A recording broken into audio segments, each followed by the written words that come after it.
The townsfolk whispered about the mansion on the hill. Its iron gates glistened in the sunlight, but no laughter ever spilled from its windows.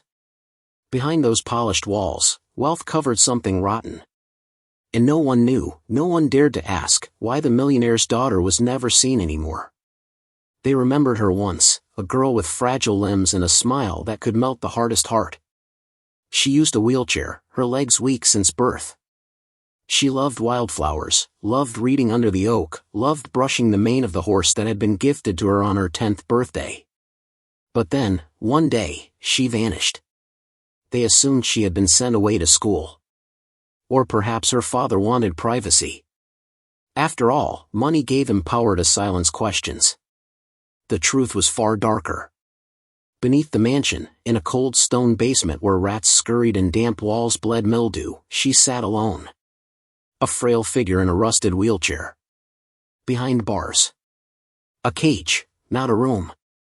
And only one creature in the world knew the truth. The white horse. He had watched, night after night, as the man dragged his daughter below, his voice sharp and cruel, his footsteps heavy with indifference. The horse had stood helpless in the stable, neighing into the wind, scratching his hooves against the dirt. But horses remember. They see. They feel. And one day, when the weight of cruelty grew too heavy, the white horse would act. This is not just the story of a girl locked away. It is the story of a silent witness. Of loyalty sharper than fear. Of justice carried on 4 hooves. And when the truth finally came out, no one in town would ever forget. Morning light used to stream into Clara's world like golden ribbons. The girl had grown up in privilege, velvet dresses, fine books, and a house filled with chandeliers. But despite the riches, her favorite place wasn't the parlor or the ballroom. It was the stable. Clara had been born fragile. Doctors said her legs would never carry her the way they should. While other children raced through meadows, Clara sat in her chair, hands gripping the wheels, eyes following them with quiet yearning. But she never complained. She learned to love stillness, to observe life in ways others overlooked. Her father, Mr. Hargrove, was a man of stature in town. He wore suits darker than coal and spoke with authority that brooked no questions. To the world, he was success embodied, a self-made millionaire with investments that stretched across land and steel. People admired him, envied him, bowed to him. But Clara saw the other side. She saw the distance in his eyes, the irritation whenever her chair squeaked, the way he flinched when she asked for help. Love was not a language he spoke easily. And for him, a daughter who could not walk was a blemish he tried to hide. The only being who never looked at her with pity was the white horse. He had arrived when she was 10, a gift from her father, though perhaps given more to silence questions than out of affection. Every rich girl needs a fine horse, he'd muttered, hardly looking at her joy. The horse was magnificent, a coat pure as fresh snow, a mane flowing like silk, eyes deep and steady. Clara named him Solace, because that was what he became to her. Every morning, she wheeled herself to the stable, her fingers brushing his warm neck, her voice whispering secrets she told no one else. Solace listened. Horses always do. His ears flicked to every syllable, his breath steady, his presence grounding her when the house upstairs felt too cold. The mansion was full of echoes, of dinners where her father sat at one end of the table and she at the other, conversation sparse, silence heavy. But the stable was different. It was alive with the smell of hay, the sound of shifting hooves, the warmth of Solace's muzzle pressing into her palm. To the servants, she was kind and soft-spoken. To Solace, she was more, she was radiant. Even if her legs did not carry her, her spirit soared. But wealth is a cruel veil. Behind its shimmer, cracks widened. Her father's empire had begun to falter. Investments soured, debts piled, whispers of bankruptcy shadowed his reputation. In his pride, he could not bear the thought of pity. And nothing, in his mind, brought more pity than a daughter in a wheelchair. So, slowly, his kindness thinned to resentment. He stopped joining her for meals. He stopped asking about her books. Servants were ordered to keep her out of sight. And Clara, though she smiled to mask the ache, began to notice the walls closing in. Only solace kept her alive. Sometimes, at dusk, she would rest her cheek against his neck and whisper, "If the world forgets me, promise you won't." And though the horse could not speak, his stillness, his breath, his steady gaze gave her the answer she needed. He would not forget. Not ever. But what neither girl nor horse knew was that her father was planning something darker than neglect. His empire was crumbling, and he would not allow a burden to stain his reputation any longer. And soon, Clara's quiet mornings in the stable would be torn apart forever. The storm rolled in on a night when the mansion felt emptier than ever. Thunder rattled the chandeliers, and the rain lashed against tall glass windows.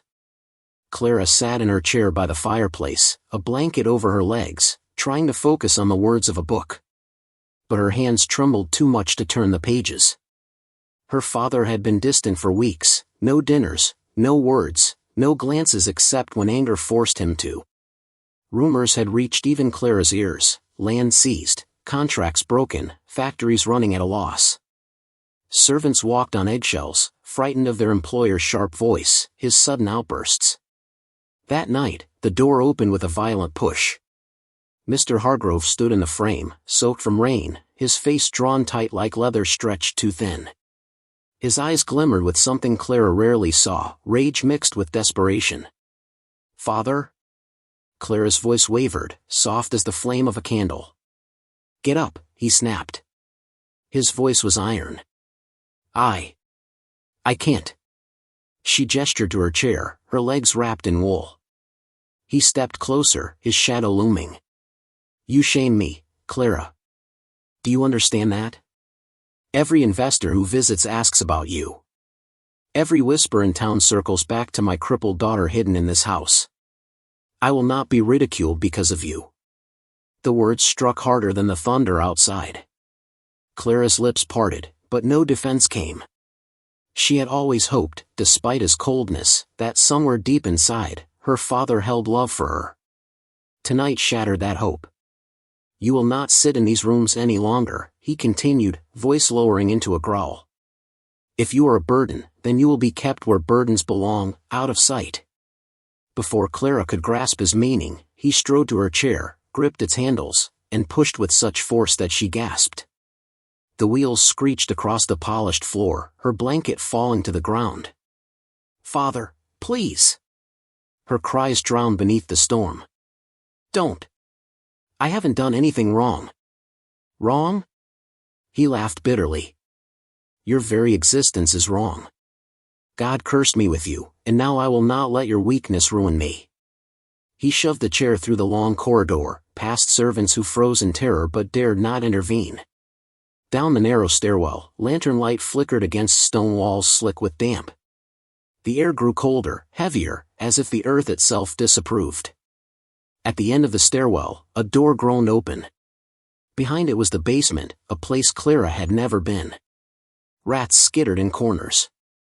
Chains hung from beams. The smell of mildew and rust filled her lungs until she coughed. "No, no, Father, please." Her hands clutched the arms of her chair, her knuckles white. But his face was unmoved. He wheeled her across the stone floor toward a barred section that looked less like storage and more like a prison. Iron rods, thick and merciless, formed a cage in the corner. He opened it with a clang that echoed through the dark. Then, with one brutal push, he rolled her inside. "Father," she screamed, her voice breaking. "Don't leave me here. I'm your daughter." "You are nothing," he said coldly, locking the bars. "Nothing but weakness. And weakness will not destroy me." The lantern in his hand cast shadows across his face, making him look less like a man and more like something hollow. Without another word, he turned and left, slamming the door. The sound of the lock above sealed Clara's fate. The storm raged on above, but down here, silence pressed against her ears. Clara gripped the bars, her tears falling hot on her hands. Her sobs echoed back to her, filling the emptiness with the sound of despair. Hours passed. The cold seeped into her bones. Hunger clawed at her stomach. Fear pressed against her chest until she could barely breathe. And then, faintly, she heard something. A whinny. Her heart stuttered. Solace. From a tiny grated window high on the wall, she saw the outline of the white horse in the storm, his coat gleaming under flashes of lightning. He pawed at the ground, head tossing, nostrils flaring as if he sensed her pain. Solace. Clara whispered hoarsely, clinging to the bars. I'm here. Don't leave me. The horse reared, his hooves striking the earth. He whinnied again, a sound so fierce it pierced through the roar of the storm. And though the stone walls separated them, Clara felt hope flicker, thin, fragile, but alive. Her father might have locked her away. But she was not alone. Someone had seen. Someone had heard. And that someone was a horse who would not forget. From inside the darkness, Clara's pale hand appeared through the grate. Please. I'm here, he locked me away. The girl's knees buckled. She pressed her hands to the stone, tears streaming. Oh God, it's true. Solace neighed loudly, a cry of triumph, as if saying, see? I told you. From that moment, Clara was no longer invisible. Martha swore she would not keep silent. But speaking against Mr. Hargrove was dangerous. He was powerful, feared in town.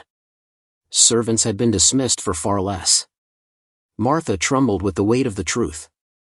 Yet when she looked into Solace's eyes, she saw something unshakable, a command without words. The horse had done his part. Now, it was up to her. The next evening, Martha slipped away into town. She sought out the sheriff, her voice trembling as she told him what she had seen, what she had heard. At first, he frowned, skeptical. But when Martha begged him to come, to see for himself, he relented. Meanwhile, back at the mansion, Solace kept guard by the grate, refusing food, refusing rest. Every time Clara stirred, he was there, neighing softly, promising her through his presence that help was on its way. And though Clara was weak, she smiled faintly for the first time in days. You never forgot me, Solace. You never left. The storm of cruelty was nearing its peak. And soon, justice would arrive on horseback. The sheriff arrived at dawn, lantern in hand, his boots heavy with suspicion. He was not a man easily swayed by rumor. Years of chasing thieves and settling disputes had taught him that people lied more often than they breathed. But something in Martha's trembling voice, and the way the white horse had paced the stable in restless fury, gnawed at his instincts.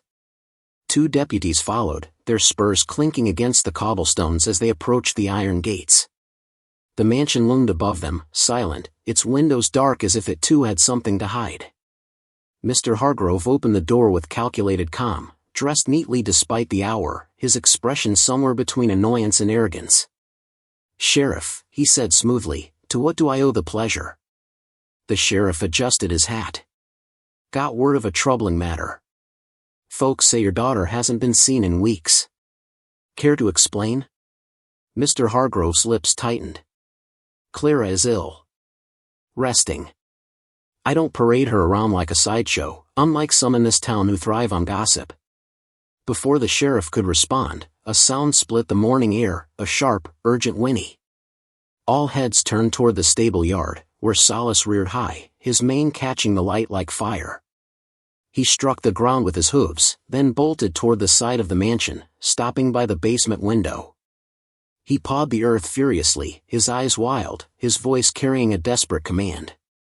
What's gotten into that animal? One deputy muttered. But the sheriff's gaze sharpened. He's showing us something. Mr. Hargrove's mask cracked for just a moment, his eyes flicked toward the basement, panic flashing. Then he quickly sneered. It's just a dumb beast.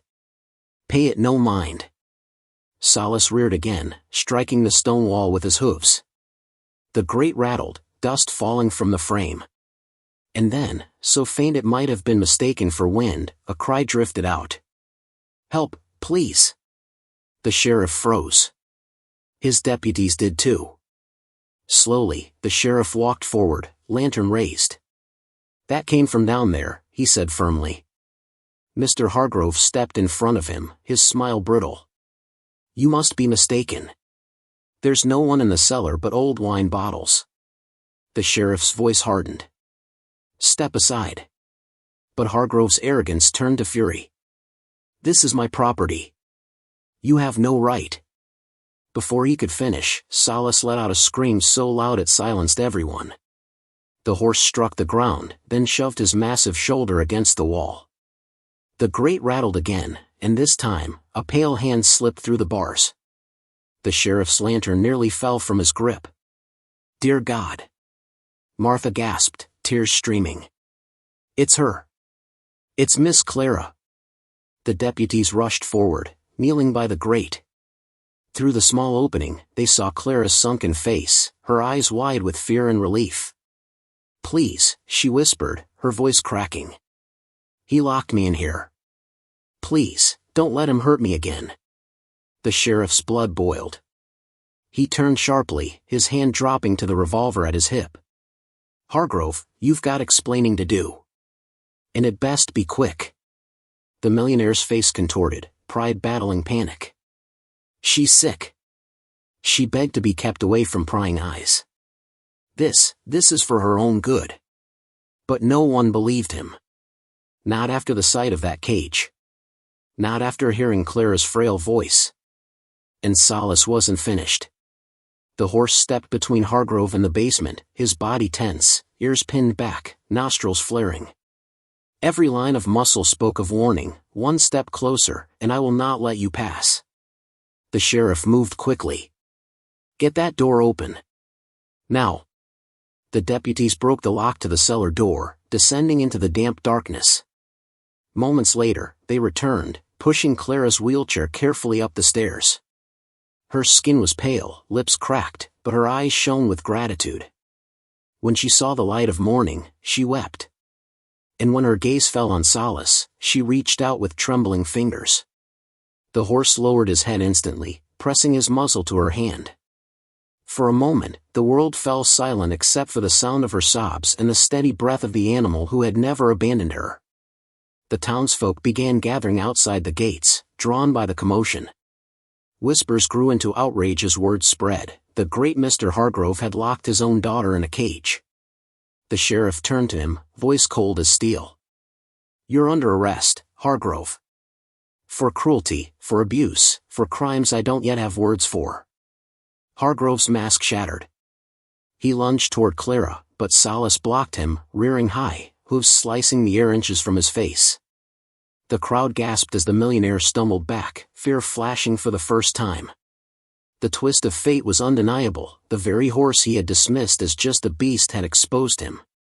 The deputies seized his arms, shackling him as the townsfolk shouted for justice. Hargrove's protests were drowned in the chorus of voices rising against him. The man who once commanded respect now stood humiliated, undone not by rivals or debts, but by the loyalty of a white horse and the courage of those who chose to listen. Clara clutched Salas's mane, whispering through her tears, "You saved me."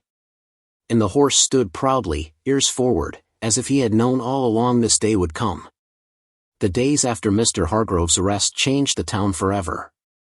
For years, the mansion on the hill had stood as a symbol of wealth and authority. Now, it was remembered as the place where cruelty had been hidden and revealed. The courthouse was filled to its brim when Hargrove was brought before the judge. Men who once bowed to his influence now refused to meet his eyes. Women who once envied the luxury he flaunted now whispered with disgust. The man who prided himself on power now sat in chains, his name a curse on everyone's lips. The sheriff gave his testimony with steady words. Martha, trembling but brave, spoke of the cries she had heard, the pale hand she had seen. And though Clara was weak, she too insisted on speaking. From her chair, voice thin but unbroken, she told the room how her father had dragged her into the basement, how he had locked her in the cage. When she finished, silence filled the chamber. No defense could erase the truth. The verdict was swift: guilty of abuse, guilty of unlawful imprisonment, guilty of betraying the very blood he was meant to protect. Mr. Hargrove was led away, his empire crumbling, his wealth seized to repay debts and fines. The proud millionaire who once controlled the town left it in disgrace. But the story did not end there. For Clara, freedom was more than the unlocking of a cage. It was the rediscovery of her place in the world. The townsfolk, once distant, now surrounded her with kindness. Neighbors brought meals, quilts, flowers. Children who once stared at her chair with curiosity now brought books for her to read aloud. Most of all, Solace never left her side. In the mornings, she wheeled herself into the stable, brushing his mane with gentle hands. At dusk, she rested her cheek against his warm neck, whispering gratitude only he would ever fully understand. And the town, too, remembered. They had seen the white horse rearing, demanding to be heard when men might have turned away. They had seen loyalty triumph where silence might have killed. One afternoon, under the warm light of spring, the townsfolk gathered in the square. There, on a new stone pedestal, they unveiled a bronze plaque. It bore no fancy words, only a simple inscription.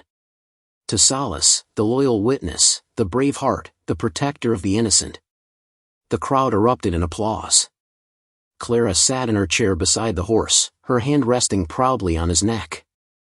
Tears shimmered in her eyes, but this time, they were not born of despair. They were born of hope.